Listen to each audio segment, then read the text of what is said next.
Un nombre important de grands personnages qui occupent les pages des livres d'histoire ont plutôt mal commencé dans la vie ou dans leur carrière.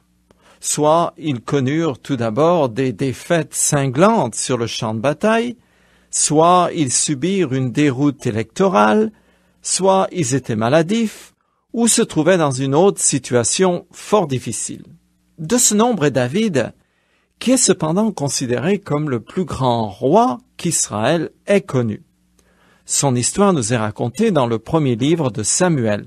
Il est en fuite devant le roi Saül qui, la jalousie au ventre, a décidé de le tuer coûte que coûte. Je continue à lire dans les chapitres 21 et suivants. Puis David partit ce même jour pour s'enfuir loin de Saül. Il se rendit chez Achish, le roi de Gath. Les hauts fonctionnaires d'Achish dirent au roi, « N'est-ce pas David, le roi du pays? N'est-ce pas celui pour qui l'on chantait en dansant? Saül a vaincu ses milliers et David ses dizaines de milliers. » David prit ces paroles très au sérieux. Il eut une grande peur d'Achish, le roi de Gath. Versets 10 à 13. Gath était une des 5 principales villes des Philistins, chacune ayant son propre roi. Le fait que les hauts fonctionnaires de la région appellent David le roi du pays est très significatif. L'auteur indique par là que tous savaient que tôt ou tard, il deviendrait roi d'Israël. Je finis le chapitre. Alors David fit semblant devant eux d'avoir perdu la raison.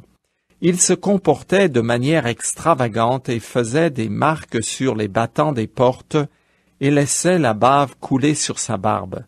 Achish dit à ses familiers, « Vous voyez bien que cet homme est fou. Pourquoi me l'avez-vous amené? Est-ce que je n'ai pas assez de fous ici que vous m'ameniez encore celui-là pour se livrer à des extravagances devant moi? Il n'est pas question qu'il mette les pieds dans ma maison. » Versets 10 à 15. David fait semblant d'avoir perdu la raison afin d'éviter que les Philistins se vengent des défaites qu'il leur a infligées sur le champ de bataille. Dans le monde antique, on considérait les fous comme porteurs de mauvais augure et on les laissait tranquilles pour ne pas provoquer les dieux. Ce passage n'est pas à la gloire du futur grand roi.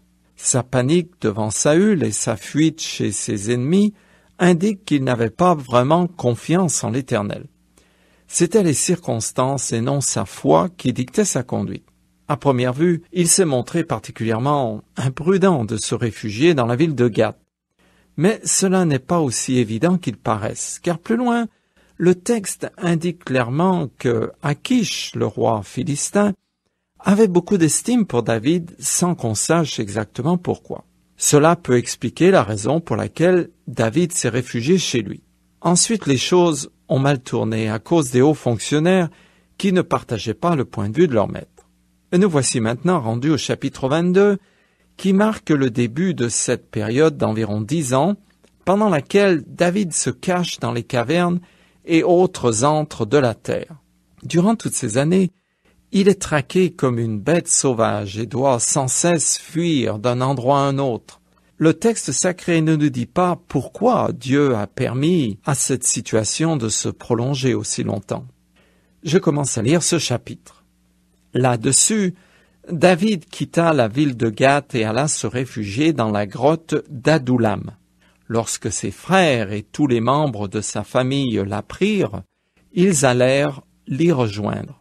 Verset 1. Cette grotte s'appelle aujourd'hui Eid Est Elma et se trouve à 30 km au sud-ouest de Jérusalem. Elle était d'accès difficile au flanc de la vallée des Térébintes où David avait battu Goliath. Donc, elle était facile à défendre. C'est alors qu'il s'est réfugié dans cette caverne que David va se comparer à une misérable puce et écrire des psaumes dans lesquels il décrit sa condition misérable et dans lesquels il invoque Dieu. Je cite quelques passages. Méditation de David. Prière qu'il prononça quand il était dans la caverne. À pleine voix, je supplie l'Éternel et devant lui, je me répands en plainte. En sa présence, j'expose ma détresse. Quand mon esprit est abattu en moi, c'est toi qui sais sur quel sentier je marche. Sur mon chemin, Ils m'ont tendu un piège. Regarde à droite, il n'y a plus personne, pas même un seul qui veuille me connaître. Je ne sais plus où chercher un refuge, et nul ne veut s'inquiéter de ma vie. Ô Éternel, je fais appel à toi, et je m'écrie, tu es mon seul abri, tu es mon bien au pays des vivants. Sois attentif à mes supplications, car j'ai touché au fond de la misère. Délivre-moi de mes persécuteurs, ils sont trop forts, bien plus puissants que moi. Libère-moi, car je suis en prison, pour que je puisse te rendre mon hommage. Je suis entouré de lions, couché au milieu d'ennemis qui crachent du feu. Leurs dents acérées sont des lances et des flèches, et ils ont pour langue une épée. Ils ont préparé un filet et ils l'ont tendu sur ma route. Ils m'ont humilié. Fin de citation. Je continue le texte. Et tous les gens qui étaient dans la détresse, tous ceux qui avaient des dettes, et tous les mécontents se rallièrent à David, et il devint leur chef. Il y eut ainsi quelque 400 hommes qui se regroupèrent autour de lui. Verset 2. Ceux qui étaient opprimés par le roi déchu cherchaient refuge auprès de David, car étant dans la même situation, il les comprenait. Saül, le roi d'Israël, était un despote à l'image de tous ceux que le monde a déjà connus. Il n'avait aucune révérence pour l'Éternel. Tueur froid, il était animé d'une grande violence et persécutait tous ceux qui se mettaient en travers de sa route. À cette époque, ceux qui avaient été obligés d'emprunter à cause des aléas de la vie n'avaient pas d'autre solution que de se vendre pour rembourser leurs créances. Il est vrai que la loi de Moïse prévoyait que leurs dettes seraient épongées lors de la prochaine fête du jubilé. Mais comme la loi n'était pas suivie, ces gens, délestés de tout, ne possédaient aucun recours, sinon devenir esclaves. Cette situation est décrite dans un passage de l'Évangile que je cite. Comme ce serviteur n'avait pas de quoi rembourser ce qu'il devait, son maître donna ordre de le vendre comme esclave avec sa femme et ses enfants, ainsi que tous ses biens pour rembourser sa dette. Fin de citation. On comprend donc aisément pourquoi ces gens se joignirent à David. Cela me fait penser que j'ai moi aussi une dette envers Dieu, car j'ai péché contre lui. C'est pourquoi l'Évangile nous donne la fameuse prière du Notre Père, dans laquelle nous lisons textuellement ces paroles. « Remets-nous nos dettes, comme nous les remettons aussi à ceux qui sont nos débiteurs. » Fin de citation. En troisième lieu, tous les mécontents de leur sort se rallièrent à David. Il s'agit de ceux qui se sont blessés au barbelé de la vie et tous les exploités et autres victimes. Aujourd'hui encore, les injustices sont partout, monnaie courante, comme l'eau d'un ruisseau, un jour de pluie. C'est à ceux-là que s'adressent les paroles de l'Évangile, où Jésus a dit « Venez à moi, vous tous qui êtes accablés sous le poids d'un lourd fardeau, et je vous donnerai du repos. Prenez mon joug sur vous, et mettez-vous à mon école, car je suis doux et humble de cœur, et vous trouverez le repos pour vos âmes. Si quelqu'un a soif, qu'il vienne à moi, et que celui qui croit en moi boive. » Fin de citation. De la même manière que David a accepté que ces 400 hommes en détresse, endettés ou mécontents de leur vie, se joignent à lui, le Seigneur aussi est prêt à recevoir, sans faire le moindre reproche, à tous les insatisfaits de la terre qui viennent à lui. Je continue le texte. Plus tard, David se rendit de là à Mispé de Moab, et il dit au roi de Moab, « Permets-moi, je te prie, à mon père et à ma mère, de venir se réfugier chez vous, jusqu'à ce que je sache ce que Dieu fera pour moi. » Il amena donc ses parents auprès du roi de Moab, et ils restèrent chez lui tout le temps que David passa dans son refuge fortifié. Versets 3 et 4. Sachant sa famille en danger à cause de la folie furieuse du roi déchu, David demande exil auprès du roi de Moab. Celui-ci accepte car il était lui-même en guerre contre Saül, et parce que Ruth, l'arrière-grand-mère de David, était d'origine moabite. Mitzpé, dont on ignore la localisation, était probablement la ville d'origine de Ruth. Je continue le texte. Un jour, le prophète Gad dit à David, « Ne reste pas dans cette forteresse, pars et rentre au pays de Juda. » David s'en alla et s'enfonça dans la forêt de Héret. Verset 5. C'est la première apparition du prophète qui jouera un rôle important durant le règne de David. Il assistera le roi dans les arrangements musicaux pour le sanctuaire de Dieu et écrira une histoire de son règne. Je continue en compressant. Saül apprit qu'on avait repéré David et ses hommes. Il siégeait à Gibéa sur la colline, à l'ombre d'un tamaris, sa lance à la main. Tous ses familiers se tenaient autour de lui. Saül leur dit, « Écoutez bien, hommes de Benjamin, croyez-vous que le fils d'Isaïe donnera à chacun de vous des champs et des vignes? Est-ce qu'il fera de vous tous des chefs de milliers et de centaines? Alors, pourquoi avez-vous tous comploté contre moi et qu'aucun de vous ne se soucie de moi? » Versets 6 à 8. Le roi déchu présente maintenant tous les traits d'un paranoïaque. Il fait un gros complexe de persécution. Saül étant de la tribu de Benjamin, il avait favorisé les hommes de sa propre tribu. Dans son discours, il sous-entend que si David devient roi, il suivra la même politique que lui envers les membres de sa tribu. Cela montre que Saül avait adopté la conduite des rois des peuples environnants. Aujourd'hui, ce népotisme est largement répandu sur plusieurs continents, ce qui donne lieu à des guerres ethniques régulières et particulièrement cruelles, comme chacun sait. En Afrique, les luttes intertribales font partie du paysage politique habituel. Je continue en compressant et finis ce chapitre. Doeg, l'Édomite, qui était à la tête des fonctionnaires de Saül, répondit. J'ai vu le fils d'Isaïe arriver à Nob chez Ahimelech. Alors le roi envoya chercher le prêtre Ahimelech ainsi que tous les prêtres, membres de son groupe familial qui était à Nob. Écoute bien, lui dit Saül, quand celui-ci fut devant lui. Pourquoi avez-vous comploté contre moi? Tu lui as donné du pain et une épée, et tu as consulté Dieu pour lui, pour qu'il se révolte contre moi et me tende des pièges. Ahimelech répondit au roi en disant, « Y a-t-il parmi tous tes fonctionnaires quelqu'un d'aussi fidèle que David? De plus, c'est le gendre du roi. Et n'est-il pas le chef de ta garde personnelle? N'est-il pas hautement honoré à la cour royale? Et si j'ai consulté Dieu pour lui, était-ce la première fois? Je n'ai jamais eu l'idée de comploter contre toi.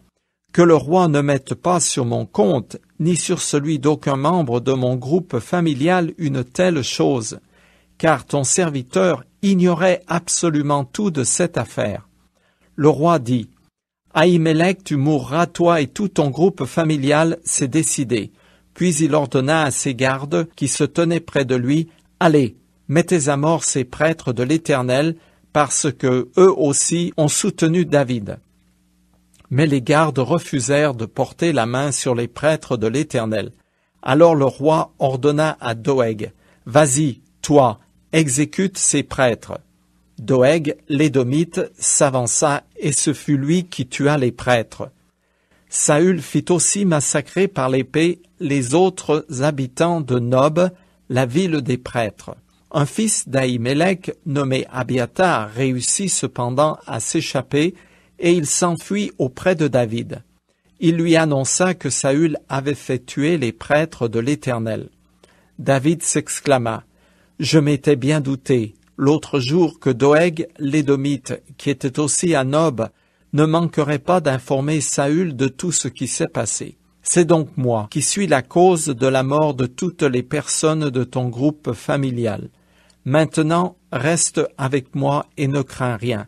Nous avons un ennemi commun, toi et moi, qui en veut à notre vie, mais auprès de moi tu seras en sécurité. » Versets 9 à 21.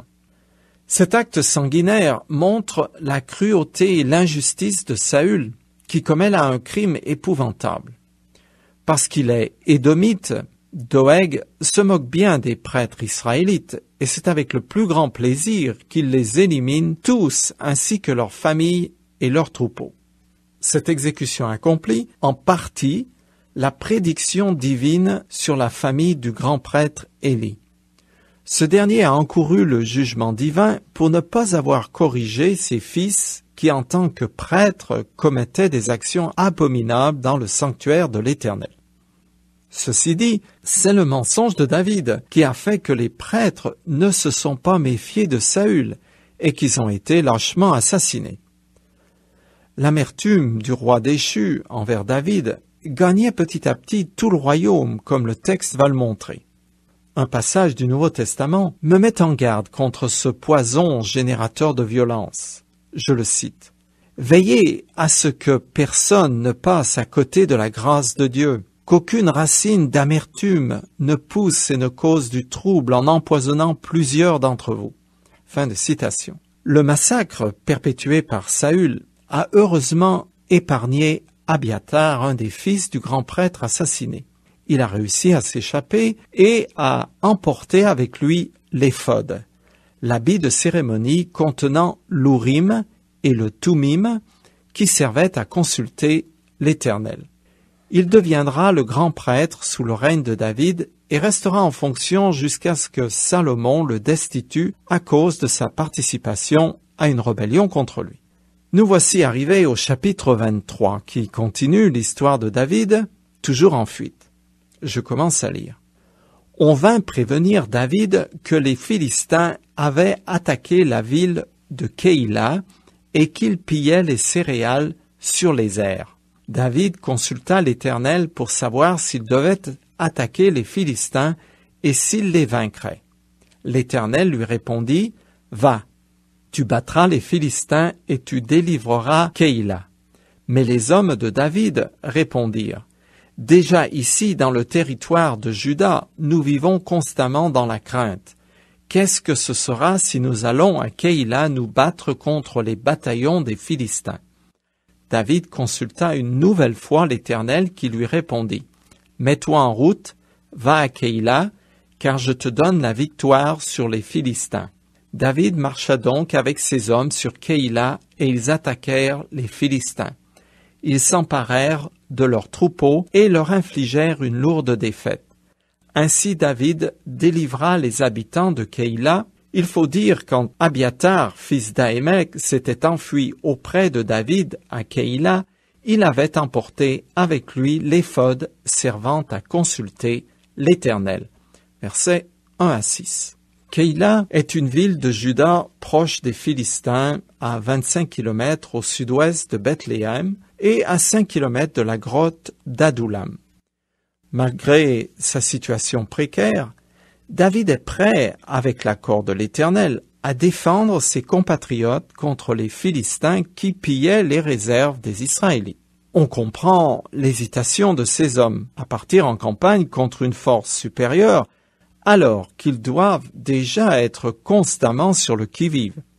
Ils en ont marre de toujours devoir se battre. Je continue le texte. On fit savoir à Saül que David était allé à Keïla. Alors il s'écria, « Dieu l'a livré en mon pouvoir, car il s'est lui-même enfermé dans un piège en entrant dans une ville qui a des portes et des verrous. » Il mobilisa tous ses hommes pour marcher sur Keïla et assiéger David et sa troupe. Versets 7 à 9. Le bon cœur de David, qui veut secourir les Israélites oppressés, le met en position difficile par rapport à Saül, qui voit une occasion en or d'en finir avec celui qu'il a déclaré son ennemi juré. En réalité, le roi est non seulement méchant, mais bête, et tout ce qu'il y a de plus ridicule en croyant que l'Éternel est de son côté. En fait, c'est tout le contraire. Dieu révèle à David qu'il n'est pas en sécurité dans la ville forteresse de Keïla, car les habitants, qu'il a pourtant délivrés des Philistins, sont prêts à trahir leur libérateur et à le livrer en pâture à Saül. On peut supposer qu'à cette nouvelle, David a dû avoir la mort dans l'âme, non seulement parce qu'il devait à nouveau s'enfuir, mais parce que les citadins lui rendaient le mal pour le bien. Ils étaient prêts à trahir celui qui les avait secourus, à vendre leur bienfaiteur comme un vulgaire criminel. Ça me fait penser à un proverbe de l'Ancien Testament qui dit « Si quelqu'un rend le mal pour le bien, le malheur ne quittera plus sa demeure. » Fin de citation. Voilà pourquoi le Nouveau Testament nous exhorte à faire ce qui est bien en toute occasion. Je cite le passage. « Ne répondez jamais au mal par le mal. Cherchez au contraire à faire ce qui est bien devant tous les hommes. »